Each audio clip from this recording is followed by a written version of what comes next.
ஒரு ஊரில் வந்து ஒரு ராஜா இருக்கார். அந்த ராஜாவுக்கு வந்து பார்த்திங்கன்னா இந்த சகுனம், ஜோஷியம் இது மேலெலாம் கொஞ்சம் அதிகமான நாட்டமும் நம்பிக்கையும் இருக்கிறவராக அவர் வந்து இருக்கார். அதனால் வந்து இந்த அரண்மனைக்கு அப்படின்னு சொல்லிட்டு ஒரு ஜோசியக்காரர் இருப்பார் இல்லையா, அந்த ஜோசியக்காரர் வந்து இதனால் வந்து ரொம்ப சந்தோஷமாக ராஜாவை வந்து ஏமாற்றிக்கிட்டு ரொம்ப சந்தோஷமாக வந்து இருந்திருக்காரு. ஒரு நாள் இந்த ஜோசியக்காரர் போயிட்டு ராஜா கிட்ட என்ன சொல்கிறாரு, ராஜா ராஜா காலையில் எழுந்த உடனே 2 காக்கா வந்து ஒன்றா உட்காந்துருக்க மாதிரி நீங்கள் வந்து பார்த்தீங்க அப்படின்னு சொன்னால் அது ரொம்ப நல்லது, நாட்டுக்கும் இந்த அரசாங்கத்துக்கும் ரொம்ப நல்லது, அப்படி நீங்கள் பார்க்கணும் அப்படின்னு சொல்கிறாரு. நம்ம ராஜாவுக்கு தான் இந்த மாதிரி விஷயங்கள் வந்து நம்பிக்கை அதிகமாக இருக்கிற பட்சத்தில் உடனே வந்து அவர் வந்து அவரோட வேலையாட்களில் ஒருத்தனை கூப்பிட்டு, நீ வந்து 2 காக்கா எங்கே உட்கார்ந்துருந்தாலும் எந்த தெருவில் உட்கார்ந்துருந்தாலும் நீ வந்து என்கிட்ட சொல்லணும், நான் வந்து அதை பார்க்கணும் அப்படின்னு சொல்கிறாரு. அவன்கிட்ட சொன்னதுக்கப்புறம் வந்து அவனும் பக்கத்து தெரு, அதுக்கு அடுத்த தெரு அப்படின்னு சொல்லி நகர் ஃபுல்லாக சுற்றுறான். எங்கேயுமே வந்து காக்கா வந்து 2 காக்கா சேர்ந்த மாதிரி உட்காந்துட்டே இல்லை. அவன் பொழுது விடியறதுக்கு முன்னாடியே அரண்மனையை விட்டு வெளியே போயிட்டு இதுக்காக தேடி தேடி தேடி மாதக்கணக்கில் வந்து அவனால் வந்து 2 காக்கா ஒன்றா உட்காந்துருக்கிறத பார்க்கவே முடியல. ரொம்ப சோர்ந்து போன அவன் வந்து சரி எதுவுமே ஜோசியக்காரர் வந்து சொன்னது உண்மைதான் போல், 2 காக்கா ஒன்றா உட்காந்துருக்க மாதிரி பார்த்தோம் அப்படின்னு சொன்னால் நமக்கு வந்து நிறைய நல்ல விஷயங்கள் நடக்கும் போல், அதனால தான் 2 காக்கா வந்து நம்ம பார்க்கவே முடியல அப்படின்ற முடிவுக்கே அவன் வந்து வந்துடுறான். சரி ராஜா, என்னால் வந்து இந்த மாதிரி 2 காக்கா சேர்ந்த மாதிரி என்னால் பார்க்கவே முடியல அப்படின்னு சொல்லிடலாம் அப்படின்னு சொல்லிட்டு ராஜா கிட்டே வந்துட்டு வர சமயத்தில் வந்து அரண்மனைக்கு பக்கத்துலேயே 2 காக்காக்கள் வந்து ஒன்றா உட்காந்துருக்கு அதிகாலை நேரத்தில்.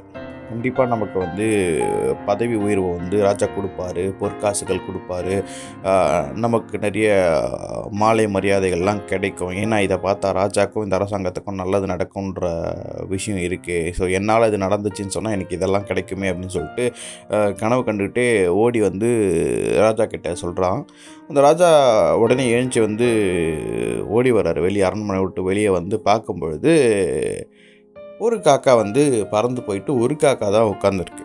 உடனே அந்த ராஜாவுக்கு வந்து மூக்கு மேலே கோபம் வந்துடுது. நான் இத்தனை மாதம் வந்து உனக்கு வந்து இந்த வேலையை கொடுத்தா இத்தனை மாதம் கழித்து வந்து ஒரு காக்கா உட்காந்துருக்கதை நீ காட்டுற அப்படின்னு சொல்லிட்டு தளபதியை கூப்பிட்டு இவனுக்கு வந்து 10 சவுக்கடி கொடுங்க அப்படின்னு சொல்லிடுறாரு. சொல்லிவிட்டு ராஜா திரும்பிட்டு அவரோட சிம்மாசனத்துக்கு போகும்போது இந்த வேலையாள் வந்து சிரிக்கிறான், கத்தி சிரிக்கிறான், பயங்கரமாக சிரிக்கிறான். ராஜாக்கு இன்னும் வந்து கோபம் அதிகமாயிட்டு, இப்போ நீ ஏன் சிரிக்கிற அப்படின்ற அந்த காரணத்தை நீ என்கிட்ட சொல்லலை அப்படின்னு சொன்னால் இன்னும் 10 சவுக்கடி உனக்கு வந்து கொடுக்கப்படும் அப்படின்னு சொல்லி அவர் சொல்கிறாரு.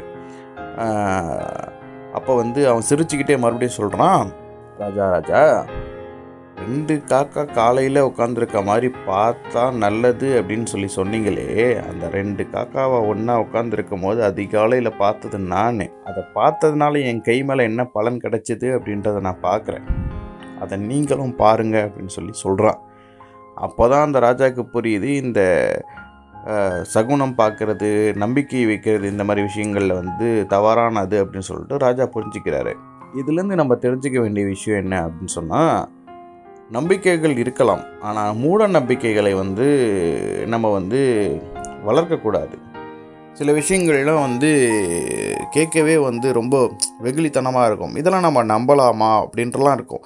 அந்த மாதிரி விஷயங்கள்லாம் வந்து மூட நம்பிக்கைகளை வந்து தவிர்ப்பது நல்லது. இதில் யாருடைய நம்பிக்கையும் நம்ம வந்து கெடுக்கக்கூடாது, ஆனால் மூட நம்பிக்கைகளை வந்து வளர்க்கக்கூடாது. மூட நம்பிக்கைகளை வந்து முடிஞ்ச அளவுக்கு தவிர்ப்பது நல்லது. நன்றி.